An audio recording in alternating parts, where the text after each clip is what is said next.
We have Mark Amtower and Chelsea Meggett with us, who I believe are both logged in and ready to rock and roll.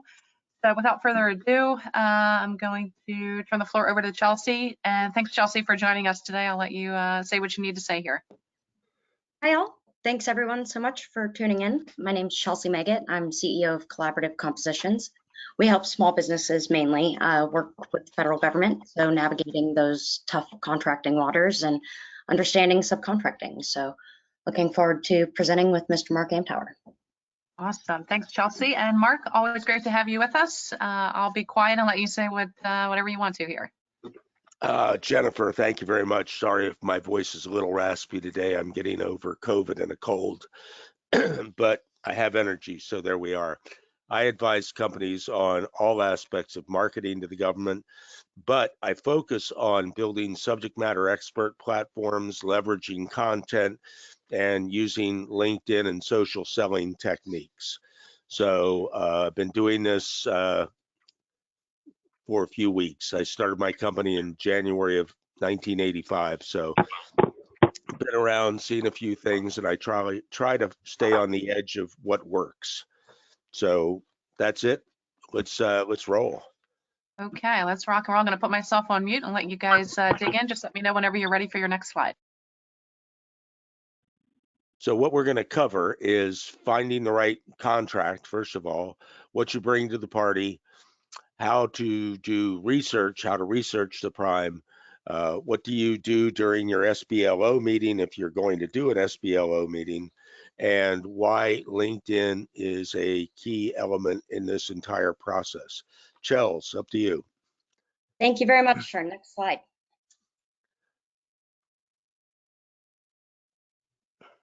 So, as you can see here, we've got these amazing research tools. And if you've not tuned in earlier, you need to be proactive when you're looking to subcontract, especially because a prime is probably not going to spontaneously come knocking on your door. So to start with the upper hand and maintain it, you want to start with the work that you want to be doing. Use tools like USA Spending, SAM, FPDS to identify the contracts that your target agencies that expire in the next 12 months, 12 to 24 months. Now, 12 months is being pretty generous because large contracts are planned for well ahead of time. So you need to give yourself a ton of adequate runway to pursue government work, especially subcontracting work, because teams are formed early. Take a look at the contract performance. So once you have dug in and seen a couple of contracts that are under your agency that expire within that time frame, take a look at the performance. Has there been an increase in value over the previous cycles? Has there been a growing ceiling or a growing scope? You can get all of that information on these tools, and it's all publicly available. Has there been any de-obligations? Is the contract shrinking? That's really helpful information to know. Don't go after contracts that are typically losing scope, losing funding, losing ceiling. Once you identify a growing contract opportunity, you want to seek to identify and document who the incumbents on that opportunity, on that contract are. So who are the primes? In the case of multi-year contracts, you want to look through the historical awards to identify who's held the contract previously and who holds it now. Has it changed hands several times? Has there been the same incumbent over and over? That's going to give you some sense that they are probably liked by the government customer. If you start early and you're not finding the information that you're trying to find, this is why I said that 12 to 24 months, you can submit FOIA requests or Freedom Information Act requests to get some of the information on some of these scopes of some of the contracts that you're trying to find. In some cases, you can get interested vendors lists as well. So that's really helpful information to find out who's expressed interest in that contract previously. And if you can't find that information, just try to do a basic Google search. I mean, oftentimes, if you're finding bits and pieces, you can find enough to kind of tie it together. And don't be afraid to reach out to even the government customer. I mean, you really want to have a good sense for what the scope of that contract is. And if you're not finding the information you need, don't be afraid to reach out and ask for it. Also, don't be discouraged from looking into the subcontracting directory for small businesses to find large prime contractors and federal contracts. You can ask contractors and you can contact contractors that may need your services and identify whether they've got, contracts that have some scope that you're probably going to be interested in. After you do this research, you should have a strong list of prime contractors that either hold contracts in your agency of interest or have expressed interest in holding contracts with your agency of interest. Next slide. Now that you have identified the work that you want to do, and before you go and talk to anybody, you really want to be clear on what you're bringing to the relationship. Beyond knowing that there is work on the contract that you're interested in, or that they have, opportunities that you might be able to capture, you really want to be able to convince the prime that you're a critical part of their team that's been missing, or that their government customer is going to love you being added.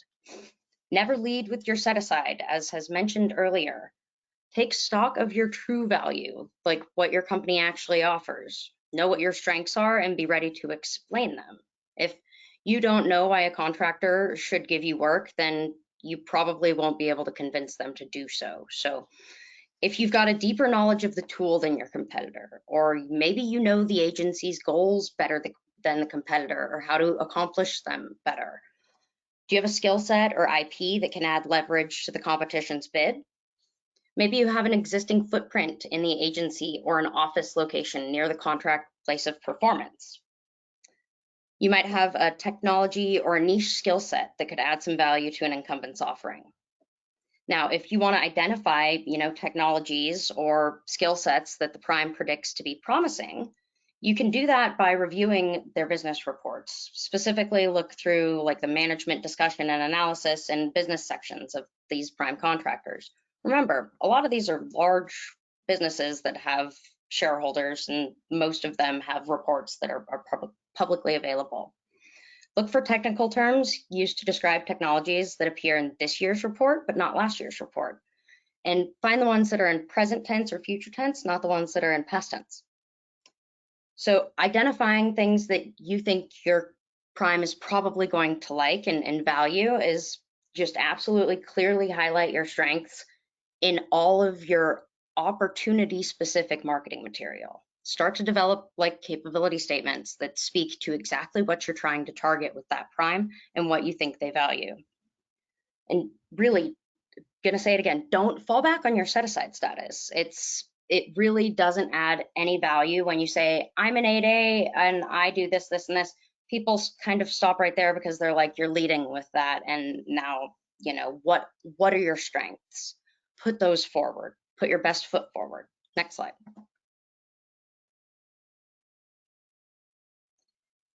Now that you think that you understand what's most important to the prospective prime partner, you need to rationalize what really matters to them, because it's going to be different.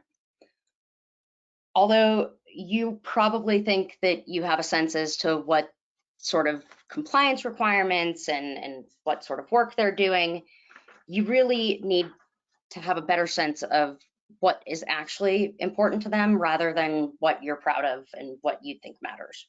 So the primes are facing more compliance requirements than essentially ever before, and they are responsible for their small businesses and their supply chains. So the bigger the supply chain, the harder it becomes to manage. That can be essentially an opportunity for you. If you're a trusted partner, if you are a trusted partner within their supply chain, and then you can take on more work, you can take out some of those layers and ideally shrink their pool of vendors that they have to manage. That can be seriously advantageous to them. If their main focus is being compliant, yours should be gaining a deep understanding of what their compliance requirements are. You can get a sense by looking at the contract clauses, and ideally you've got the contract from the FOIA request earlier. You can get a good sense by looking at some of the agency requirements. Oftentimes you're going to face much stricter requirements in DoD, as was mentioned earlier, than you would in FedCiv, for instance. This is one area, for instance, where if you've got a penchant for cybersecurity, that can add some substantial value. So if you are CMMC compliant, you can offer that as an added level of trust. And if you can assure them that you'll help them maintain compliance throughout the lifetime of the contract, now you really have their attention. That's something that turns heads and is definitely a prime focus of the primes these days. They're also really price conscious. So if you've got favorable relationships with resellers or providers, make sure to highlight that. They want to know that you can get, the friends and family discount from IBM. Throw that out there. And even if you've got like the flexibility to relocate, or if you've got key personnel that the government might like, or they might have come out of government, those are all really, really attractive. And if you want to find gaps that they might have, you can really check their career page to look and see how many open positions that they have available, and look and see what those titles are. You can get a good sense for if they've got several jobs in one area, they might have gotten a contract there, they might have multiple positions to fill, and you can kind of go and have a conversation with them about being able to cover more positions than, they have a need for. That offers quite a bit in terms of subcontract value, and bringing something to the table that they care about is quite important. Next slide. So now that you've gotten awareness of the opportunities and the primes, and you figured out what matters to them and what you think matters to them, you really want to do some research and find out which ones that you really want to approach. This is where that social research often comes in. You want to make sure that your corporate visions align. If they're trying to be the biggest health IT provider and you're really trying to go into cybersecurity compliance, there's alignment, but not direct alignment. You kind of want to make sure that you've got a good sense and a good feel for what that company culture is, what their values are, and where they want to go, so you can align with them to be a long-term partner. That's what they want. Do some basic research. I always say just Google them. Is it positive, the stuff that comes up, or is it negative? I mean, have they had several poor reviews lately, or are they in a good light and making money? Do they have a positive reputation score on Glassdoor? What their employees say about them, that really matters. I mean, if somebody hates working there, what is it going to be like to subcontract for them? I mean, although employees can sometimes be, resentful, or however, if they've got a high amount of turnover, what does that mean for their subcontractor pool? It's very possible that they may have some overlap there that they may not be willing to take on. So you want to also see how big are their subcontracts and how old are their subcontractor relationships. I have had conversations with some primes that haven't turned over any subcontractors in the last 35 years. They probably don't have the freshest technology, but boy, they trust their pool. So get a good sense for, if they've got lifetime value relationships and if those are increasing. If some of these primes are shrinking their subcontractor pools, and if the businesses that they've been working with are going under, then that's probably not a good sign that they're an equitable partner to work with. Most large primes know that they have a substantial amount of resources and assets at their disposal, so they feel like they're superheroes. Don't come to the table, don't come to the conversation with a superhero offer. Come with a kick-ass sidekick offer. Be there supporting staff and be there to support them in terms of what they need to get their job done and please their government customer. Really, honestly, you just want to make sure that you're bringing complementary skills and talent, and be confident in being a team player. Go after things that are of a reasonable size. Don't walk in there with, small past performance values and ask for, $5 million in contract value right off the bat. Be reasonable and have reasonable expectations. Go to the table with, the knowledge in hand, and you're definitely going to get ahead. Next. Go back to the previous slide for a second. I want to touch on the GovCon media thing. This is incredibly important across the board. There are our traditional players, GovExec, Federal Computer Week, Government Computer News, WashTech, etc. But there are a number of other players in the market now, some legitimate news, some People Magazine-y, but a lot of them play significant roles here, especially significant roles in understanding who those primes are, what motivates them. You know, don't omit podcasts from this too. Joyce Bosk of Bosco Bell Marketing publishes a top GovCon podcast list every year. I've been on the radio / podcast for 17 years now at Federal News Radio, Federal News Network. There's a lot of other shows there that are excellent, but there's a lot of really good information. If if you need information on companies, going to those podcasts and searching for information on those companies is a great way to get kind of an inside scoop and to understand who some of the key players are that you may not otherwise find at those primes. Now let's go to the next slide, please. So if you're lucky enough to meet with a PM, the same would apply, but your likely point of entry is going to be an SBLO, a small business liaison officer. And the biggest issue SBLOs and OSDBUs have, for that matter, is that a company will come in talking about themselves, their set-aside status, the me, I did this. That's not what they want to hear. Okay, you have a gateway to meet the right people in a prime if you're meeting with an SBLO. So your questions and the information you provide have to be dead on target. So all of the presentations prior to this should have loaded you up with a lot of information, a lot of research that you can use in that meeting with an SBLO. Do not assume it's going to be a long meeting. If you get 15 minutes and it's extended, God bless you. But 15 minutes may be about it. So queue up the information that's most germane. Where go again back to where you fit. What is your area of expertise? What do you know about the contract? What do you know about the customer? Fit these things in first, and don't even touch on your set aside status until you're asked.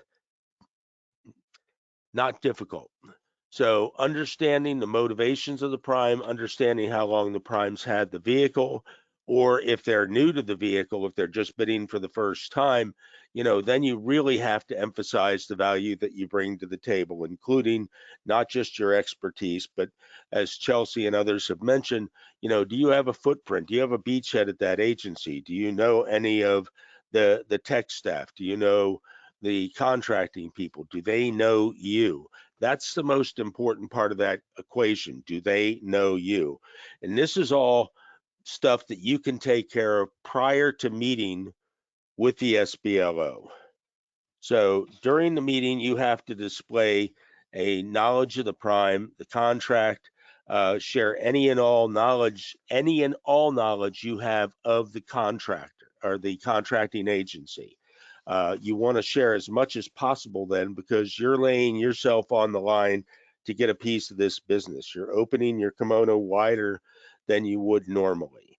But you have to recap all of this in a very short period of time and be prepared to give an overview of where your company fits, what you bring to the table, and why you are an integral part of the win scenario. Next slide, please. If you guys have seen me speak before or read anything that I've written, you'll know that I'm addicted to LinkedIn, and it's my favorite sandbox in the government market. Everything you do publicly, including LinkedIn, is marketing.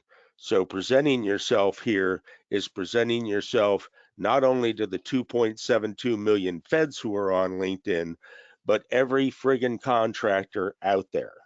Okay. I know there's 2.72 million feds on LinkedIn, because every year I do a census of how many feds are there. And I do it by researching every nook and cranny I can find. So This year, I identified 556 company pages on LinkedIn that represent federal agencies, departments, operating divisions, even down to the office level. So I can find virtually anybody I need to on the federal side on LinkedIn. And if the feds are here, you know the contractors are here. Okay. So think of it this way. This is the place where absolutely everybody is vetted. If you do not have a viable, informative, robust presence on LinkedIn, you're meeting with an SBLO, a program manager, or anybody else at the prime is going to go south in a hurry, because if they don't know you personally, they're going to vet you here. They'll vet you here before they vet you on your website. Okay. So your profiles have to be extremely robust. If you're claiming an area of expertise, you have to document that, substantiate that on LinkedIn, not simply by claiming the spot, but by producing and presenting enough content through your profile, individual profiles and company profiles. If you have legitimate subject matter experts in the areas where you're trying to get the work, make sure their profiles are full, make sure their profiles are robust and informative, and have current content to support and document their positions in the market. Anybody can claim to be a SME. Anybody can claim to be a thought leader. We've all seen this before, but the credibility of that is established by what you're sharing on a regular basis through LinkedIn. And it doesn't have to be original material. It can be other people's content. So if you're in Zero Trust and you see something out there from Ron Ross at NIST, or anybody else who's not writing about a competitor, if it's good content, you share it, you add your 2 cents to it, and you're displaying your knowledge of that particular niche. But you need the visibility, the credibility, and you need to build the audience and the influence. And LinkedIn is the ideal place to do this. So it's the ideal place to start, go back to, do you have a beachhead in the client agency? Well, if you're not trying to build out a beachhead before you go to the contractor, then you're falling behind anyway. You can find the contracting officers, you can find the internal program managers, you can find the people that you think might be influencing the direction of the contract.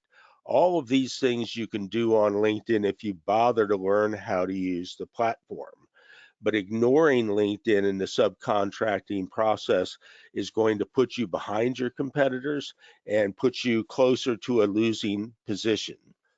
So there's just, you can do account-based marketing, you can build out subject matter expert platforms, you can share content, you can comment on other people's content, but basically we're here to network. It's a social network. So building out your connections in the area that you work on both sides of the equation, the government side and industry side. A lot of people don't think that govies connect. That is not accurate. A lot of people don't connect, period. So government may fall into that part too. But if you give them a reason for you reaching out to connect, if you put it in context that you have done work, want to do work with their agency, and this is your area of expertise, and these are the contracts that you're looking at, they're more likely to accept. So not leveraging LinkedIn here is the kiss of death. Your company profile has to be a link back to your corporate website, but it also has to be informationally robust. So if you're a division of a larger company in the federal division, you can create a subpage. But if you're a small contractor and you're focused on government, you have two opportunities. You have the individual profiles and you have the company profile. So leverage both, leverage it well. One other tip here, the background area behind your headshot, about 75% plus of that area on LinkedIn is blank on most people's profile. That is the biggest billboard that is free on LinkedIn. That's editable space, and you can fill it in with any kind of information. And I would suggest that you consider doing it in a way that emphasizes your area of expertise. Okay, that way when somebody goes to your profile, boom, it's right there in front of them. So Jennifer, I think we're going to finish early, and I thank you. Great. Thanks so much, Mark and Chelsea. That was a great presentation, lots of good points. And I second all of your points in regards to social media and LinkedIn and just the power of networking and relationships. So thank you both so much. Any last thoughts from either of you, Chelsea or Mark? I'll go, Jen. We've known each other for probably longer than either of us will admit, and your activity on LinkedIn is exemplary. People should emulate what you've been doing for the last 15 years or so on LinkedIn. Oh, thank you very much. I appreciate it, and back at you. It's And great to have you on the program today. I'll chime in here and say similar concept. You know, Jen, your activities, your events are amazing, and you do so many awesome agency specific and contractor specific events. Those are absolutely informative and really helpful for small businesses and subcontractors. So definitely tune into those. Great. And back at you, Chelsea. You and Mark again have great content, as do all of the rock star speakers that we've got today. So I appreciate you guys taking the time to put together the content, sharing your ideas and thoughts, which are obviously very valuable. And thanks again to all of the attendees who have joined us today. If you need to hop off for any reason, we are recording the entire webinar. We're also going to slice it into the 6 different sessions. Give us about 24 hours after the webinar is over. We'll have those posted on our YouTube channel. If you subscribe to our YouTube channel, which doesn't cost you anything, you'll get an alert as soon as those are uploaded. You can link to that over on our website. All of our webinars are over there as well on our website.